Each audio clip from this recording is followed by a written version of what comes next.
นะโดยเนาะกับสบายดีและสวัสดีเด้อพ่อพี่น้องบ่ว่าสิเป็นฝั่งไทยฝั่งลาวต่างประเทศเนาะกับพ่อกับสองสลายอีกแล้วพ่อพี่น้องพ่อกับมื้อนี้ก็อยู่ที่เฮือนซ่านมีตู้คำพ่อพี่น้องบ่ได้มาโดนเติบแล้วต่อบรรยากาศเนาะ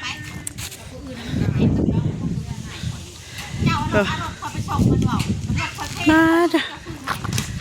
เฮือนงามเลยเนาะพ่อพี่น้องบ่ได้มาโดนเลย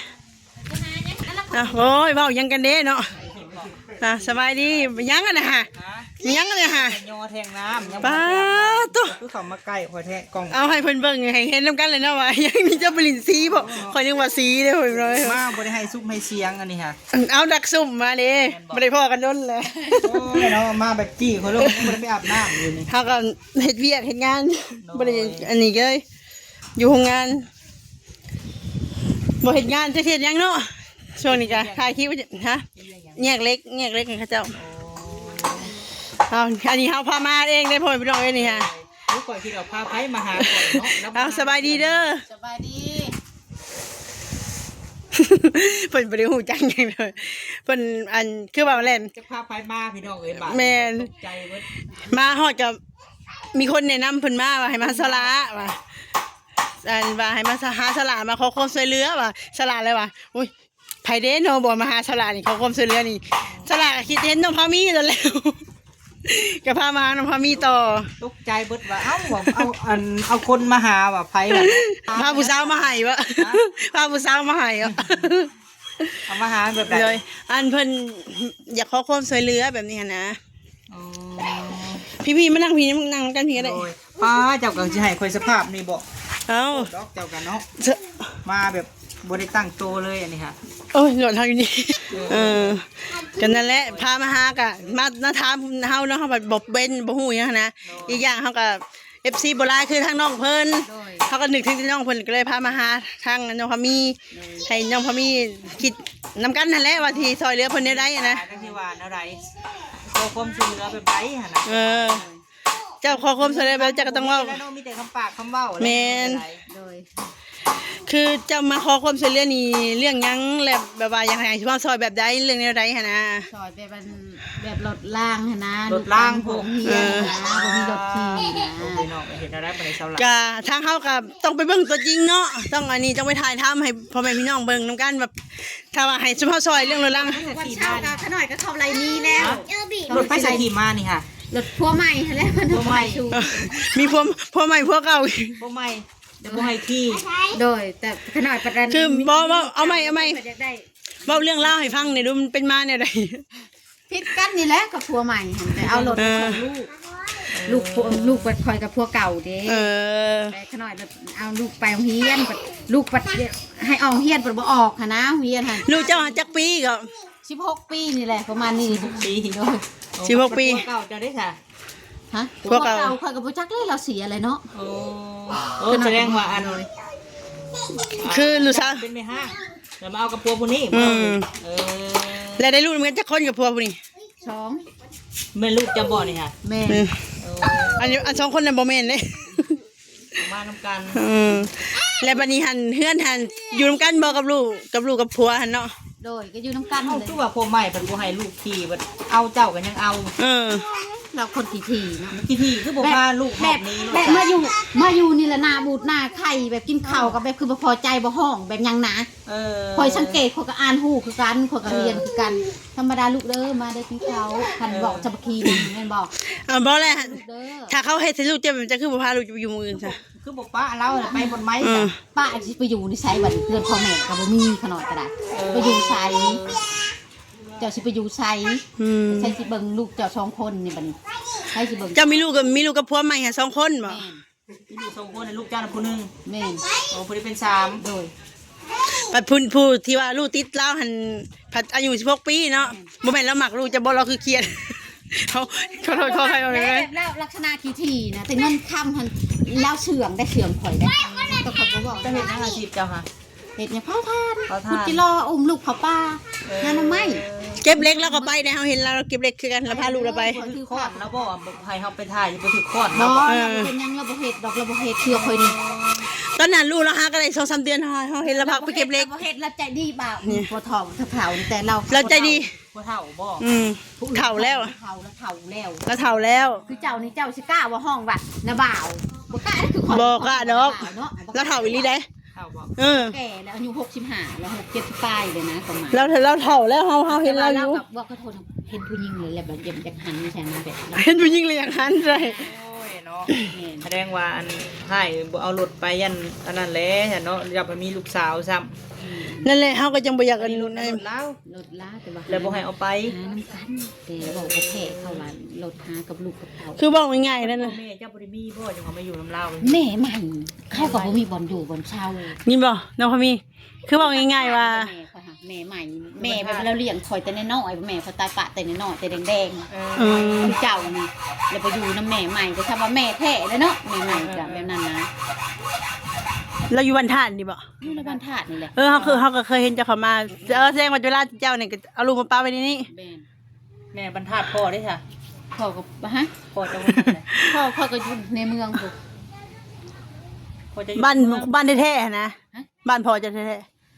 อดงวิไลนี่แหละ ๆเออ เดี๋ยวอดงวิไลนี่ คนสวรรค์บ่ แม่น ชื่อนี่อะไรก็พอจะฮะเพื่อเฮาฮู้คำว่าอุดมวิไล ฮะภาชนันรู้จักบ่ ภาชนั้น บ่คันสิพอน่ะสิฮู้อยู่คันเฮาเนาะ แห้งแล้วแล้วเฮา บ่น่ะถ้าพ่อเฮาน่ะสิฮู้ว่าสมมุติว่าคนอุดมวิไลเด้ แม่น เกิดอยู่ในนั้นเด้ ถ้าพ่อก็ยังบ่เดี๋ยวนี้พ่อเจ้าก็ ยัง เอาเพิ่นคือบ่อันนั้นค่ะคือบ่อัน โอ้ยเพิ่นก็บ่อันนั้นเพิ่นก็แพงเมียเพิ่นเนาะ เออ เอาเมียแล้วบ่คือกันเนาะไผ เอา คือ เอา กั จั น ก เล ปี ย แล้วน้ำผัวเจ้านี่นะ ไผ อันเจ้าและเอาผัวปัจจุบันนี่นะจักปีแล้ว 3 ปี4 ปี สามปีแล้ว ม่นจะได้ลูกนำกันใหญ่แล้วผู้นั้นก็ได้ แล้วเจ้า 3ปี ก็ ไป ป้าให้ได้ลูกคนสองคนบ่ฮู้ว่าพฤติกรรมผัวแบบซี่ก็ แม่นแต่ข่อยก็กรรมข่อยเฮ็ดได้ข่อยยอมหมัก เออ ข่อยก็ บ่แม่นเราเฮาว่าเราหมักผู้นี้ฮะ แม่นข่อย ทั้งที่เราตบเราตีเราไหลหนี้จังไรทีอย่างแล้วก็ยังยืนอยู่เฮาเห็นหั่นนะเฮาสั่งตอนที่เฮาสังเกต เขายัง นะ เว้าอยู่เฮือนไก่เขาอีต้นเขาว่าเจ้าก็บ่หนีเนาะเขาว่ามันตีเป็นสิตายก็บ่หนีเขาว่า ตอนนั้นเรา ข่อยหมักเฮ็ดได้ใจข่อยหมัก ยินบ่ มันด่าลูกข่อยก็ข่อยซื่อๆข่อยใจข่อยหมัก แม่นความเจ้าแล้วซะ ใจหมักหันนะ คือเฮาตอนนั้นเฮาไป3ซื้อดินน่ะเราก็มาจีบเฮาแบบนั้นเฮาบ่ได้ว่าจะพิดกันเลยแล้วมาจีบเฮาแล้วเจ้าก็ฮู้แล้วฮู้ได้ว่าเรามาจีบเฮาอะแล้วบัดนี้ว่าเฮาเอาเมียเจ้าเด้ข่อยเสียแล้วนี้อยู่ว่ะเฮาว่าอ้าวจะมาเว้าในนั้น ว่าเนาะจักคันสิ คน ว่า มันบ่คือกันคน จักสิว่าอะไรเนาะ แต่เฮาแม่นในนั้น เจ้าเขาเลยว่าลูกสาวเจ้าของบักงามหนึงเขาว่าเจ้าเฮ็ดได้จะให้มันนอนน้ำพอน้ำยังบัดมันเป็นแบบห้องน้อยๆนี่นะยันบอกว่าได้นะ นี่แหละตัวนี้แหละที่เฮามาหาเจ้าหาตัวนี้แหละ พอใหม่เนาะเจ้าบ่เชื่อบ่เนาะ จักสิว่าอะไรเนาะคันว่าเจ้าเพิ่นมักผัวบัดนี้พี่น้องเลยความคิดเห็นสวยบ่าวพอมีเนี่ยเด้อพี่น้อง แม่นความ แบบบอกก็โทษนำแบบเฮ็ดเฮือนให้มันทั้งห่างนะให้ลูกสาวหั่นนะ เป็นเรือนแต่ต่างหาก โดย แบบว่าปลุกตูบให้อยู่ในดินอันเดียวกันหั่นบ่ แม่นมีความหมายนี่นะ คือแต่ว่าดินนั่นแต่เขาก็บ่ได้ให้ปุ๊บดินน่ะเขาจะให้นี่แหละดินตัวนั้นก็ได้ แค่นี้เลย แต่ก็เฮาก็ต้องไปเบิ่งตัวจริงก่อนเนาะน้องพะมีเนาะ บ่ได้เห็นทำจะเป็นอะไร นะต้องไปเบิ่งตัวจริงสิก่อนจังฮู้ เฮาก็ต้องไปถามเรื่องราวสาเหตุอยู่ทางนั้นนํ มีแต่ผู้บ้านเลยมาถามสิข่อยว่าเพิ่นก็ได้สิหนี้ล่ะตัวน้อยก็บ่มีบ่อยู่บ่เช่าก็สิหนี้สิไปอยู่ทางใดเนาะ บ่จักแหล้วเนาะเจ้าไปสิหาไว้บ่เงินเช่า พวกคันว่าสมมุติอันนี้ว่าสมมุติเราสมมุติมีคนปลูกเขื่อนให้คือเก่าแล้วยังอยู่นํกันคือเก่าอยู่ ปลูกเขื่อนกับปลูกให้ลูก แบบเขาเฮ็ดให้ลูกได้คือ ไป กัน วันอะไรเนาะ นี่ ผู้เลเฮาวันเข้าไป ปลูกก็มันยากนํที่ว่าดินกับดิน ดินเขา ดินเขาหั่นแหละอีกอย่างก็ผัวเจ้าก็แบบดินลาวอยู่ ปลูกก็สิมีผู้ซอยมาหรือบ่เท่านั้นแหละ คืออันนี้เนาะ คันมีคนซอยมาเนาะ โดย อันนี้เฮาก็สิเว้าให้เจ้าฟังเนาะอันนี้แบบว่าการช่วยเหลือนี่มันบ่แม่นขึ้นอยู่กับซุมเฮาเด้ซุมเฮาถ่ายลงไปก็มีแต่ว่าผู้ใหญ่เพิ่นเบิ่งเพิ่นชมแล้วว่าถ้าว่าดวงจะมีบุญวาสนาจะมี โดย ผู้ใหญ่มันก็ซอยเข้ามาแบบนี้หันนะ การว่าของเฮาหั่นแหละ นี่นั่นเราก็คือว่าเรามีหักรถฮอนไดให้ได้จังเขาจังสอนเรา ใช้ ไป ลุงไม้ให้เด็กจกจักบ่ ลุง ฮอนไดเราสีขาวนี่ ไม่ใช่เนาะบาดนี้ ไม่ใช่ เราก็ไปอยู่นำสะพอยอีกกี่ฮะเราก็อยู่ใกล้เด้เราอยู่หลุมนี่ อันนี้ที่เราเว้ามาเฮาก็บ่ฮู้เนาะว่าแม่นผู้ใดเนาะพี่น้อง เอ้ยจักฮู้เนาะฮู้เลยเนาะ ฮู้อยู่ปานางฮู้อยู่ซุมเฮานี่แหละซอย กับอันนั้นได้ชั้นในนางไปถาวแขกเขา เฮ้อฮู้อยู่ ใช่เนาะบาด นางอันแม่ยองดอนหั่นแล้ว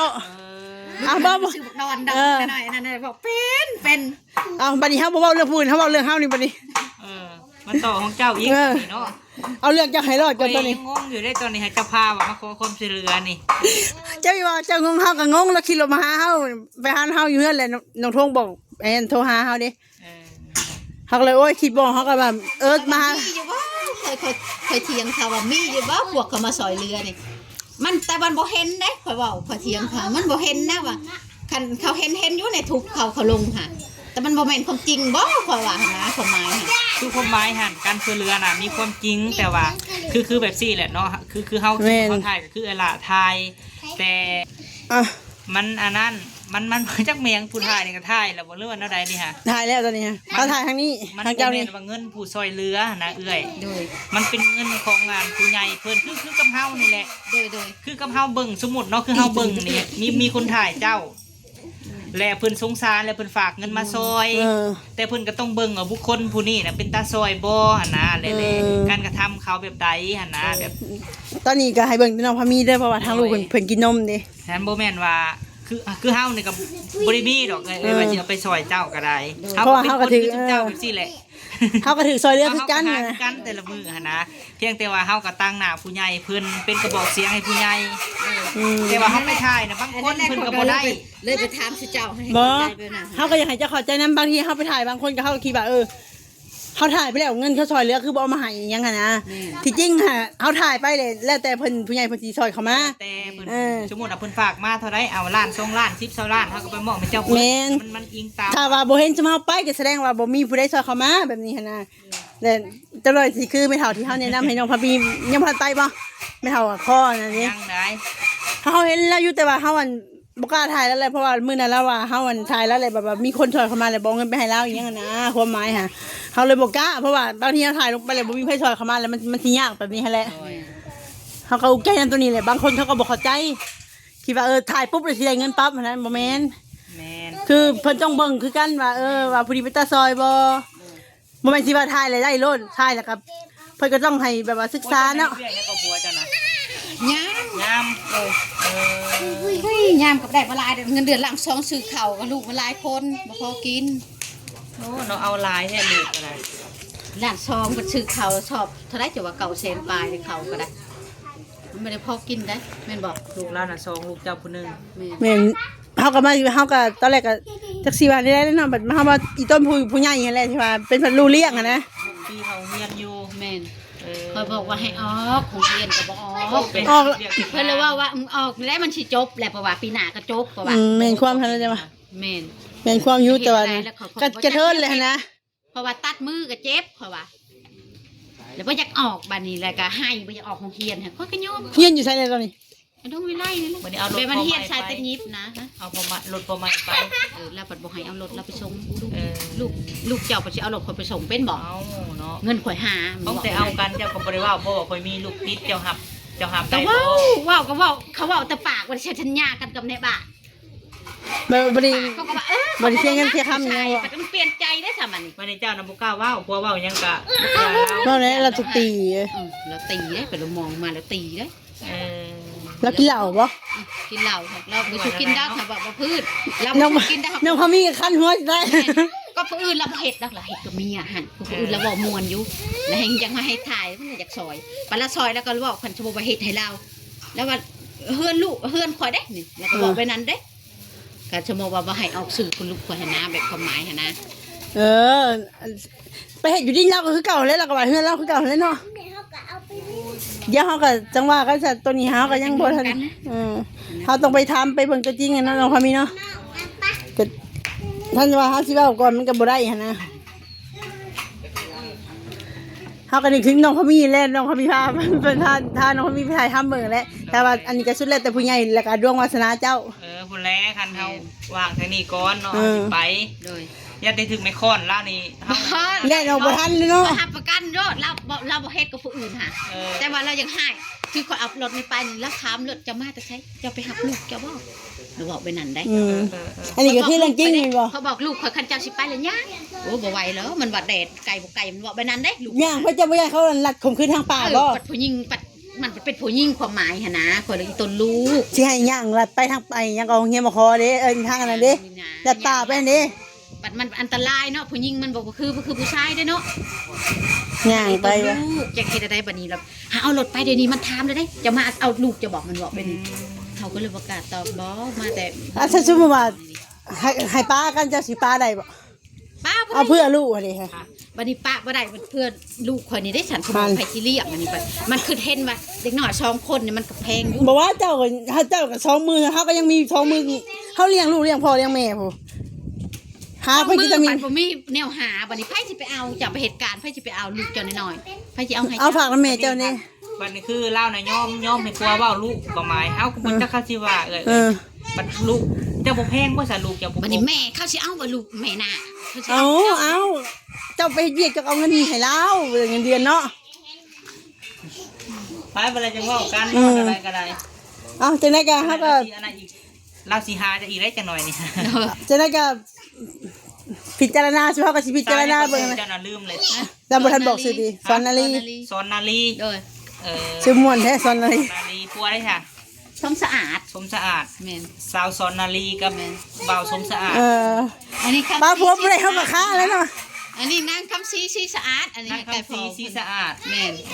โอ้ที่สองด้วยค่ะ ผู้ที่สองกับคำใสอุดมสมสะอาดอันน่ะ ป้าตัวนามสกุลยาวแท้ คือสิบ่ได้เปื้อนเบิดเนาะคือนี่คือแบบบ่ได้เปื้อนนะคือสะอาดหมดเลย พอหันคาดว่าขี้ดินติดกับซ้ำพระเอกนะพอฮะ ตาย เขาบอกใช่แล้วเจ้าชู้คือผู้ชายผัวเจ้าคืองามใช่เขาว่าผู้สาวมักเราได้ผัวข่อยได้สาวมักเราได้ เจ้าจะบ่ให้บ่สมมุติอันสมมุติเราเอาผู้อื่น เอาแล้วอยากเอาก็เอาคือแล้วเขามีเงินหั่นนะความหมาย เอา หั่น เงินมาให้เจ้าน้ำบ่ มีให้ใช่เพื่อจะไปลองเงินเขาอ่ะ เจ้าบ่ตะกี้ค่ะแต่ว่าเงินคู่มือนี่ก็ค่อยถือคู่มือนี่ อย่าเว้าแม่ กำดอกแต่ว่าเราจะได้แล้วพอ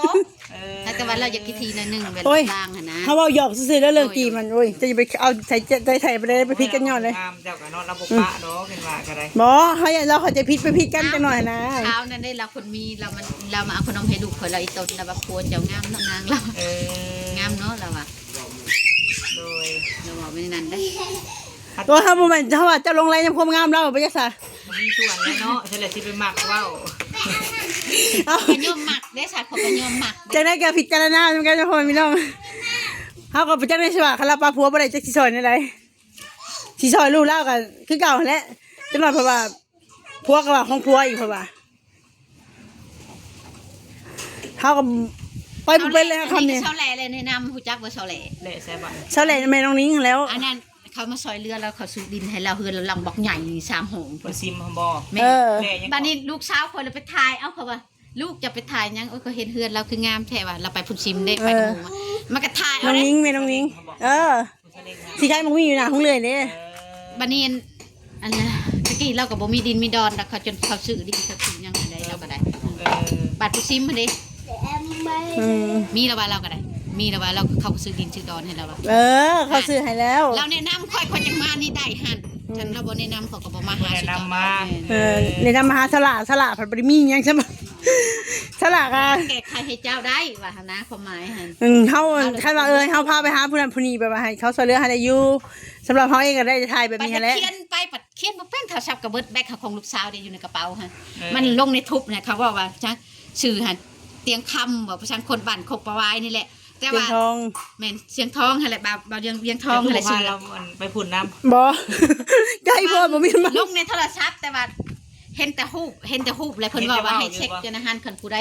อันแบบทุกอย่างเลยให้แบบให้ขอบควรมันสวย แม่นทุกอย่างกับทุกอย่างลีแล้วก็แบบว่าถ้าว่าเจ้าเดือดร้อนก็เดือดร้อนนี้แต่ว่าเรื่องคิดตัวบ่ได้ได้คันว่าคิดตัวฮะ นะความหมายหั่นแต่ว่าขน้อยก็เฮ็ดบ่เป็นตัวน่ะหายอมรับมันขึ้นอยู่ในโทรศัพท์ลูกสาวค่ะ คือถ้าชื่อว่าเรื่องนี้ก็คือเจ้าอยากให้เขาเพิ่นช่วยเหลือลูกเจ้าก็ต้องตัดสินใจว่าระหว่างลูกกับผัวจะสิเลือกไผ เอาเป็นซองเราอะ ถ้าว่าสมมุติว่าอย่างนั้นเอามาซอง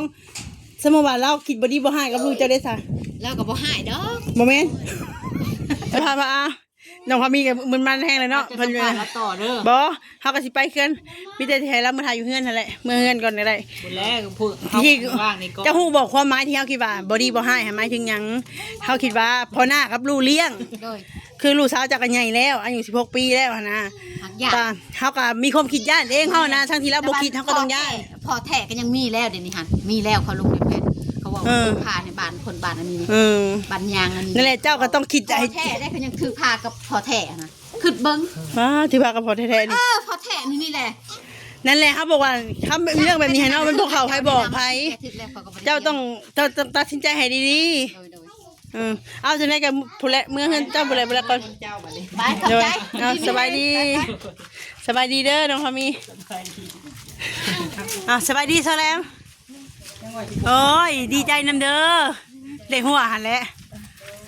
โอ้ตัวเรียนสรุปเสร็จแล้วอยู่เนาะ เรียนว่าอยู่เอามาส่งเช้าเมื่อ เฮี วาย น น แล้วเธอ เห็นเหรอ ยังไม่ได้ตั้งนะ เอามาส่งเลยก็ อันนี้ก็ดีใจนำเด้อนี่ตั้งเลยเนาะ โอ้ยขอบใจหลาย มื้อได้สิเฮ็ดทำไอ้คุณห้องน้ำก็บอกเด้อ ๆโดย เฮาก็บ่ได้มาซอยตั้งแต่พูดแหละ แอบกินนี่ค่ะ มันก็ต้องน้ำเย็นความเลย โอ้ยมีใครได้นอนสิขึ้นดาปุ๊กเนี่ยเนาะตื่นเลย ยิ่งเที่ยวมาจ้างเนาะ เอาดีใจนำเด้อดีใจนำสองคนเลยโดยมีหยังก็เอิ้นใส่เอิ้นหาแล้วคันว่าเฮาบ่ว่างอะนะคันทำบ่ว่างก็อย่าว่ากันได้ค่อยเมื่อเนาะเอาจังได๋ก็ไว้พอๆคลิปหน้าเด้อพ่อพี่น้องเอ้ยสำหรับคลิปนี้ก็สบายดีโดยสบายดีเขาก็เขาว่าสบายดีพ่อพี่น้อง